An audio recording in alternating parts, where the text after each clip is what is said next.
All right, I've been meaning to make this video for a while now. Reason these videos are always in my car is because my kids are crazy, so I literally probably can't record a video in my house. Just be screaming kids and animals. But yeah, so how I got off benzodiazepines. I really wanted to make this video because I don't see a lot of content out there that's kind of sharing the stuff that I found worked really good. It's really difficult to find good information on this stuff and what you can actually do. You know, talking to a primary care doctor, even psychiatrists, most of them have no clue on how to actually get people off of this stuff effectively. You know, I talked to my primary care physician first, and all she offered me was, you know, legitimately like antipsychotic medications like Seroquel, you know, sleeping medications, even Adderall to help with like the mood aspects of it. And it's like, I don't want to layer on more medications, you know, possibly deal with more issues, more side effects from these drugs. You know, I wanted to get off this stuff. I went on Klonopin specifically for insomnia. That was because of severe stress, you know, anxiety, panic attacks. That was, you know, 3-4 years back when I first went through a really bad period of insomnia. And I tried to fix, you know, I tried to resolve it naturally. I really didn't want to take medicine. I held off for legitimately 2 months while I went through, you know, a horrific period of insomnia that came out of nowhere. Never dealt with insomnia. You know, I've dealt with general anxiety and panic attacks on occasion, you know, throughout my life, but I've always been able to manage it. But this one period, I don't know what it was, you know, chronic stress or just, you know, a combination of things, but you know, the severe anxiety was preventing me from sleeping completely, to the point, you know, I went multiple nights without sleeping. I've never experienced that before, so it really kind of flipped my world upside down. I had no idea how to handle it. And so, you know, the way I reacted to it obviously made it even worse, you know. But yeah, I kind of got stuck in this fight or flight, you know, response, and I could not get it to calm down. You know, I tried CBD, I tried, you know, literally every natural option you can think of, you know, exercise, avoiding blue light at night, you know, pretty much everything you can think of, natural options. You know, I even purchased some like audiobooks on, you know, sleep habits and, you know, sleep training, like legit, if you're not sleeping, get out of bed, like go do something, like no matter what, like if it's the middle of the night. And I tried everything. It didn't work. It was because, looking back, I know it's because, you know, my body was so far pushed into that fight or flight that there was just, I couldn't calm down. There's nothing I could do. There was times where, you know, even at night, where I felt like I didn't feel anxious, but I just couldn't sleep. I just think my circadian rhythm and stuff got so out of whack that, you know, for whatever reason, it made a mess. But at that point, you know, I finally, after 2 months of failing miserably, and, you know, ended up in a really bad spot with stress and depression from this, you know, this thing that kind of legit flipped my world upside down. But so I finally had to turn to trying sleeping medications, you know, tried different ones. You know, I really didn't like the way I felt anytime I took this stuff. You know, a couple of them did knock me out, but I'd wake up feeling terrible, and, you know, it just was not something I wanted to do at all. So finally someone recommended I try, you know, Klonopin, because it was anxiety related. And at that time, Klonopin did help. You know, it was something that it helped me calm down enough and, you know, stop getting out of that fight or flight response for a period of time, was, you know, massive, and at least giving me a break from it, so I could kind of, you know, get my plan straight and work on, you know, bouncing back from this, because it really did kind of, you know, give me, you know, it was a traumatic event. I have PTSD from it. Like, it took a long time to kind of get over this. But so at that time, it was an extremely effective option. And initially I was very careful with it because I did my research. I knew how addicting and damaging benzodiazepines can be. But, you know, over the years, bad decisions with going back to, you know, drinking alcohol, which is a huge portion of what I know has played into my health issues. You know, thinking I could go back to drinking alcohol and doing some of the, you know, unhealthy things I was doing before, resulted in, you know, me eventually realizing that I got stuck on it because, you know, I was letting the dose get too high. I was using it too frequently. But so I had to, eventually it sunk in that I couldn't, you know, I wasn't able to stop it, and then I had to taper, which was another extremely stressful, you know, realization, because I knew, I knew the stories of people trying to come off this stuff and how hard it was. So I started doing micro taper, which is what everyone I talked to, they said they would do a very, very slow taper. You know, you cut 10% of your current dose, you know, every week or 2 weeks. Like, you just, you know, you kind of have to feel it out. There's the Ashton Protocol, which I really didn't stick to any set protocol. I listened to my body. You know, I knew when I could cut, and there's times I tried to cut too fast, and I couldn't stay at that current dose, and it was kind of a learning curve. I'm a very stubborn person. I don't like to take advice sometimes. I try to figure things out on my own, which doesn't always work out for me. But the other piece I found out was that, you know, people, this Dr. Ashton, she actually strongly recommended, she strongly told people to not use any supplements, especially if they hit GABA receptors, and that's including, you know, stuff like magnesium, certain other vitamins, a lot of supplements. So, you know, some of these other Facebook groups I got into were telling me that, you know, you can't take any supplements. Time is the only thing that's going to heal this thing. And, you know, when you feel like crap every day because you're trying to get off of this stuff, you know, someone telling you that is very demoralizing. Like, what do you mean? Like, there's nothing I can do. I just have to feel like crap. Or, you know, some people are getting put on SSRIs or, like, you know, sleep medications. I'm like, that's not the route I'm going to go. Like, so I talked to other people, and, you know, I ignored the supplement piece, to be perfectly honest. I completely ignored it. And I've talked to other people that have gotten off this stuff, and everyone uses supplements. You know, it's so difficult to deal with some of the symptoms and the withdrawals, where it's like, you just got to find whatever it takes to help you.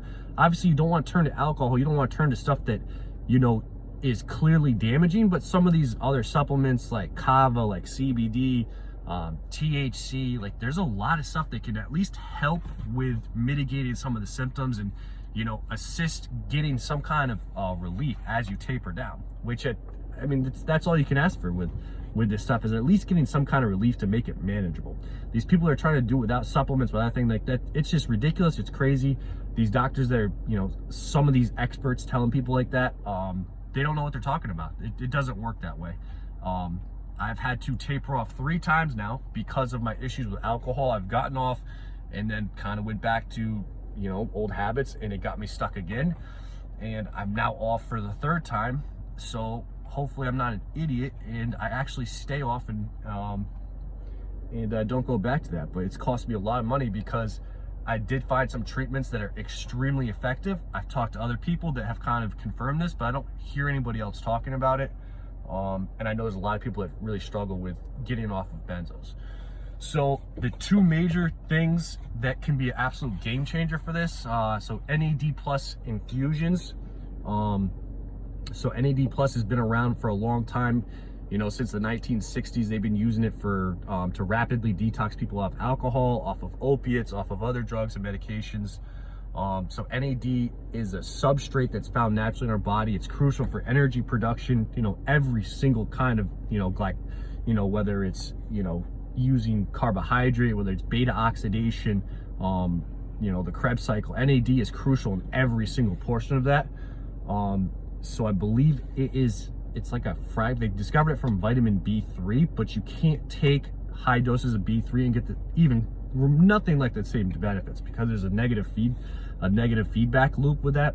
So you just can't raise levels like you can when you do an infusion of NAD, or, you know, you can inject it subcutaneous. So infusions, you can find clinics all over the United States. It's very easy to find clinics that are using NAD.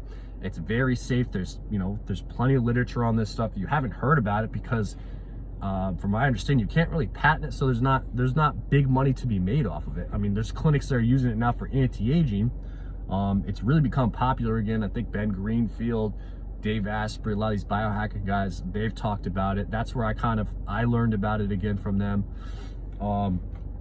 But so anyway, so I used the NAD infusions during my taper, and the days that I was extremely severely fatigued, or obviously there's terrible mood swings and energy and just brain fog. Like it's all over the place. Every day is different when you're trying to taper off that stuff.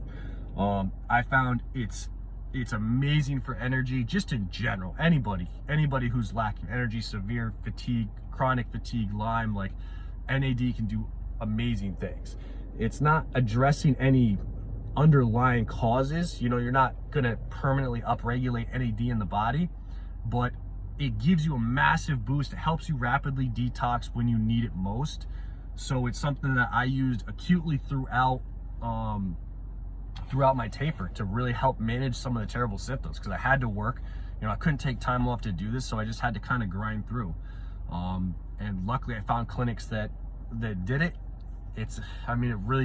Can't say the infusions were cheap, but looking back, I would have maxed out my credit cards, whatever it took to do it, because you feel that bad. And NAD is something that will significantly make a difference. One infusion, you notice a difference. You can do 4 or 5 days of infusion. If you have the money, you could spend a lot of money and rapidly. It's the fastest way you can get off of this stuff without feeling like absolute trash. And then when you get off, it's the same thing. If your energy's done, I'd get terrible headaches, migraines. Again, the side effects, the withdrawal, like post-acute withdrawals are, some people they're severe. For me, it wasn't terrible. It was still bad, day to day, mostly dealing with headaches and fatigue. But again, NAD significantly, increases energy. There's, when I got off my first taper, I did like 3 or 4 days of infusions, which was expensive, but it kicked my energy back online. And I never dealt with the fatigue that I did, in that period again after doing that. It's not like I had to keep doing it. I did it that week, and it got me through like that really rough period, and I transitioned. I felt really good. The other one that is, in my opinion, the most powerful tool is ketamine. So you can find ketamine clinics. It's the same thing as like NAD. There's ketamine clinics all over the United States now. They're using it for depression, for anxiety, PTSD. It's not FDA approved, but you can find, there's plenty of doctors. I had it done at a clinic, it was administered by a doctor that monitored me throughout the whole process. But so ketamine works on the glutamate receptors, like NMDA receptors, which the benzodiazepine blocks glutamate.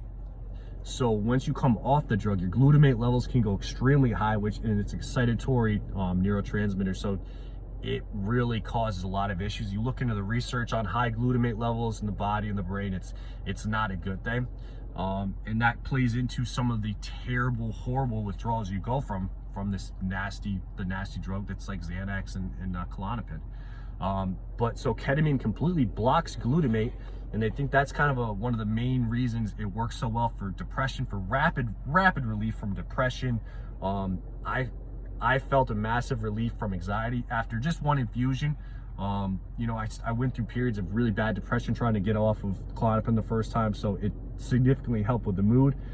But the biggest thing was when I tried to come off of Klonopin without anything multiple times, just cut it out and see how things went. But I would get the rebound insomnia and sleep issues were so bad that I couldn't do it. I'd go a couple nights without sleeping, and my body would just be stuck in that fight or flight.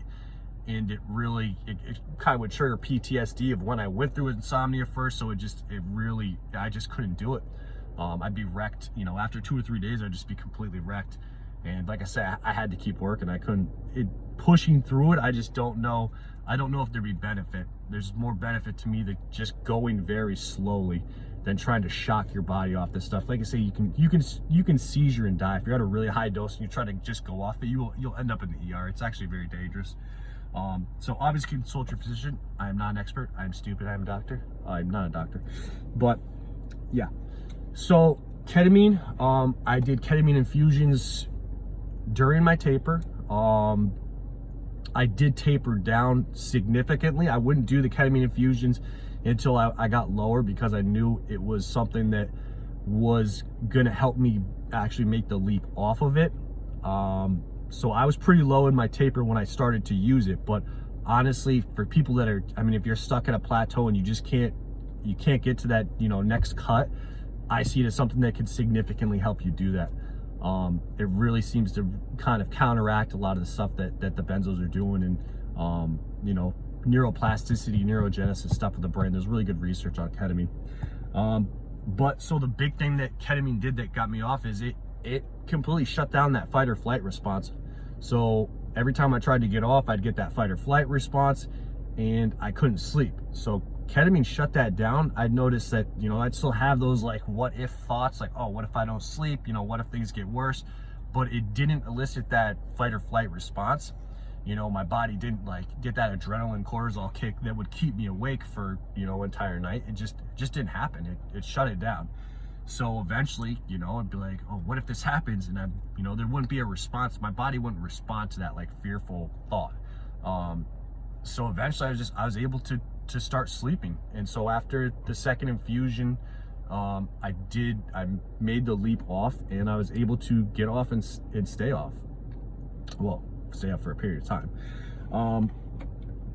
But yeah, and I didn't go through terrible insomnia. I've read some stories about people that don't sleep for a long period of time after getting off. I didn't take sleep medications. I didn't deal with depression. It really helped manage all that stuff, and I was able to I used basic sleep aids like Valerian, like Kava, melatonin, that kind of stuff, just to help the nights that I did struggle to sleep. But like I said, I was able to kind of get off and avoid all that stuff. And then even after I get off, I was able to these are things that I could turn to as I felt like I needed it. If I felt like things were getting out of balance, or, I don't know, if I was starting to struggle again, those were options I could turn to that were, far better options than going back to, something like Klonopin. But the reason, like I said, so alcohol is the reason I got stuck back on. So I've managed to taper off for the third time now. But I guess the only good part is I've learned the formula. I know what works, at least for myself. Everyone's different. There's individuality. So, what works for me may not work for another person. But, I've had some decent feedback from others on, ketamine definitely helps. NAD definitely helps. Where it's at least these are things that people can start to look into. If you're hanging out in like Facebook groups that are, there's some big Facebook groups that are really depressing places to be, where, you're just going to read the worst of the worst stories. And for me, I couldn't be in an environment like that. I had to get out of those groups.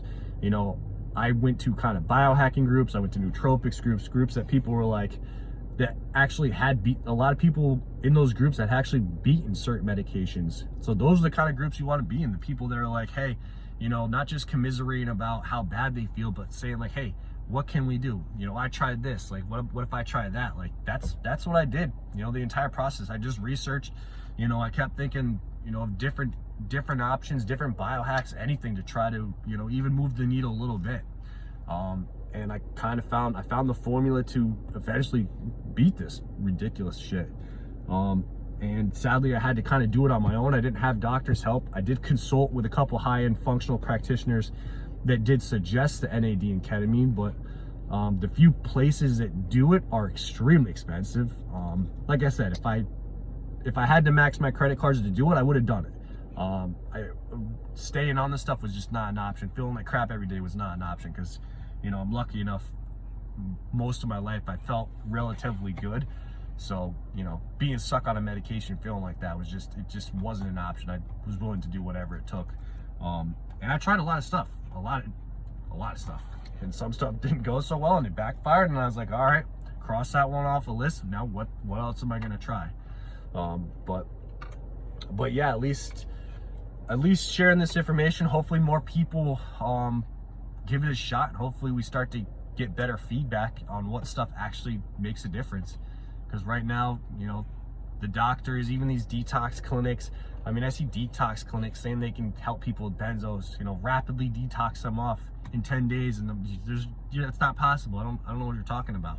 Talk to anybody in this community that's tried to get off this stuff.